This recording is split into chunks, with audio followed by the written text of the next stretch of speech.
Last week, British voters went to the polls to vote in the European Union elections, and the results were a big victory for the brand new Brexit Party. The Brexit Party demands a very simple thing, that the British government honor the 2016 referendum to leave the EU. Britain was already supposed to be out of the EU months ago, but the people in charge have dragged their feet and are now demanding a second vote.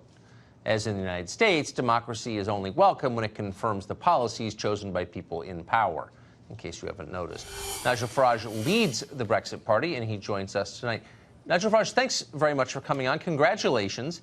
And if you would, crisply for our American audience, explain why 3 years after Brexit, the UK is still in the EU. Yeah, we voted in a referendum to leave the European Union, the greatest democratic exercise, the most voters ever in the history of our nation. We then, the next year, in a general election, voted for Labour and Conservative parties, our traditional parties, both of whom promised they would honour the result of the referendum. And the date was set. It was put into British law. We were leaving on March 29th, 2019. And guess what happened? We didn't leave. And they kicked the can down the road to the end of October, the 31st of October, Halloween.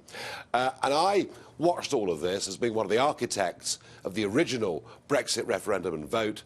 And I thought, I can't stand aside. I can't bear the fact we're having to send members of the European Parliament back to Brussels. So I founded the Brexit Party, and would you believe, within 6 weeks of a brand new party being set up, we topped the polls, we smashed the Conservative Party, we smashed the Labour Party, and regrettably, I'm back here in Brussels, Tucker, after 20 years, once again as a member of the European Parliament. Now, I know it's complicated, but explain, if you can, how it is a liberal or progressive position to remain in the German Empire, which is basically what the EU is. Why is that considered liberal? Because they claim that as a European Union they will deal with climate change.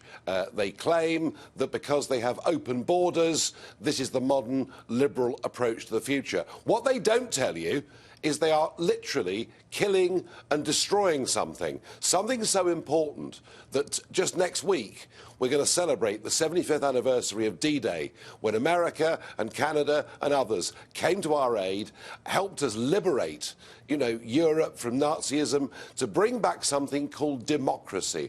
And what the European Union does, it crushes democracy, it takes decision-making powers away from ordinary people and gives it to unelected bureaucrats.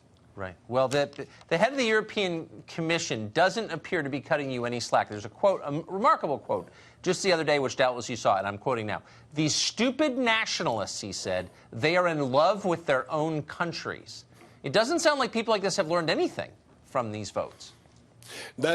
No, this is Mr. Juncker, who is President of the European Commission. That's his quote. But, the people I blame aren't necessarily the Brussels bureaucrats. The people I blame are British politicians in Westminster who have not had the courage to take back the independence, sovereignty, democracy of our country. Last week, I've given them the biggest seismic shock that has been seen in modern British politics. And I'll make you this one promise.